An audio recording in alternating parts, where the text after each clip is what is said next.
بسم الله الرحمن الرحيم. المتفق والمفترق. متفق ومفترق شنو؟ يعني السر نوف كينها. لكم متفقاية مفترقاية متفق مفترق هي و ورا يقعدني هم مختلفوا وشيء معكوس. مختلف ومختلف. ها مختلف تماما. مختلفوا مختلفين. متفق ومفترق سر نوف كينا أنا هركس يعني لكم متفقاية مفترقاية.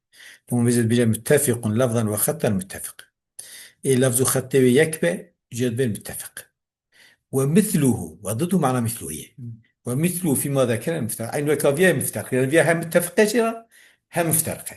جبو آليكي جبو لفظ خط يك قلنا متفق. جبو نعيني شخص قلنا مفترق. تمام يعني عيني تشتها. أنا مثال بيزات بيش يعني دودوج معنى مثله هي جد ضاد إيش خد معنى شو معنى ضد اسمار كل معنى مثل إيش اسمار كل. ينبغي للمشتغل بالحديث لازم يكون مشغول باب حديثي أن تكون له عناية تامة بمعرفة قسم المتفق والمفترق جلا يعني أو كبي تام هبه يعني إنما كوت باش بده ناقص كنا قسم متفق ومفترقين حسين وهو ما اتفق لفظه وخطه وافترق معناه طبعا متفق ومفترق شيء اللفظ وخط يك لفظ تلفظه خط شيء يذكرنه ومعناه أيديه يعني فرقي تشتن شوا بأن تعدد مسمى يعني هر كيش يكيران مسمى أيديه مفهوم؟ فهو من قبيل المشترك اللفظي وقت فيها مشترك لفظية مشترك لفظي وقت بيجي عين لفظيك وخطاويشيك أما جارك مثلا كانية جارك فرنسية جارك فرنسية هو وأنواع كثيرة طيب ونفرنا الأول أن تتفق أسماء وأسماء باي مثلا نافي وان ونافي بافي وان يكمل كالخليل بن أحمد ستة رجال شش حبهن أولهم شيخ سبوهي إيه أولي وان هوجة سبوهي شيخي بي تمام ميزا مثلا خليل بن أحمد تفخر ابن أحمد لفظي وان وخطوان يكي أما نابي إنسان فقينه هلكي أبيوان مسماي وان أيدي الثاني أن تتفق أسماء وأسماء أبوي مجداد دوك حتى ولد يكبه هم بافي وان هم كالكي وان ناو أحمد ابن جعفر بن حمدان أربعة متعاصرون في طبقة واحدة شارن شاغداشن يعني زمان وان يكي إيه أو كده إيه دمكينه وطبقة وان شيك الثالث التتفق الكنية ونسبة مع كنية ونسبة وكأبي عمران أو كنية الجوني نسبة رجلان يتحقن مثلا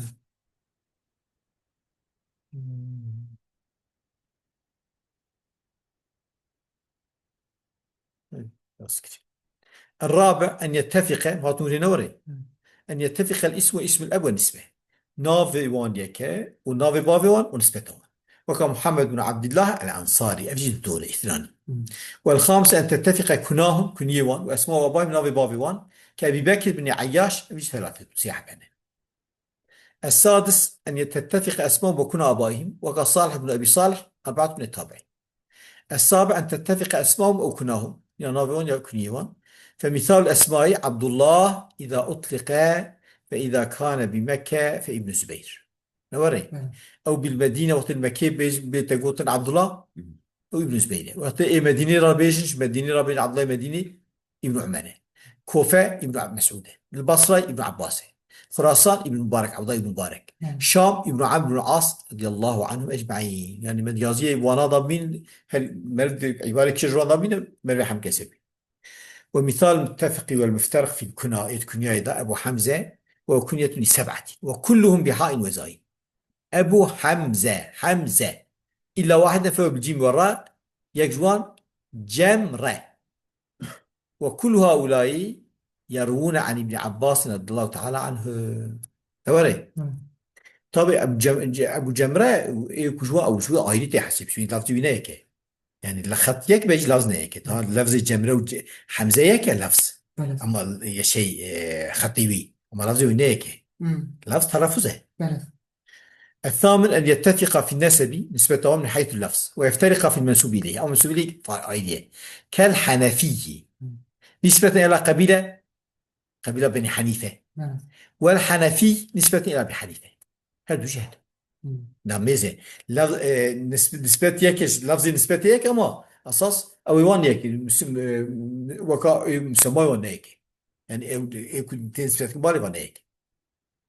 وفرق جماعة من أهل الحديث بينهما إنك رابط لفظي ذا فرق شيء كده شوا فزادوا في النسبة لصاحب المذهب يان إيكو مثلا نسبة بالخوي مذهب كنت حنيفي نقول حنفي يعني يقال حنفي كوريك طب يا مقال قرينا في حنفي.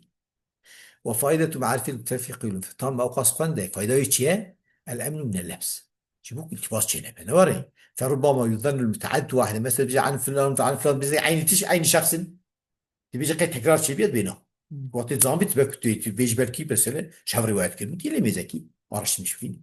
وربما يكون أحد متفقين ثقة والآخر ضعيف بيك جوانا سقط بيك ضعيف بس بيش هبرون مليا يعني سابقتي كيش جوانا بس بس المختلف والمختلف وجه. وآخر دعوانا الحمد لله رب العالمين.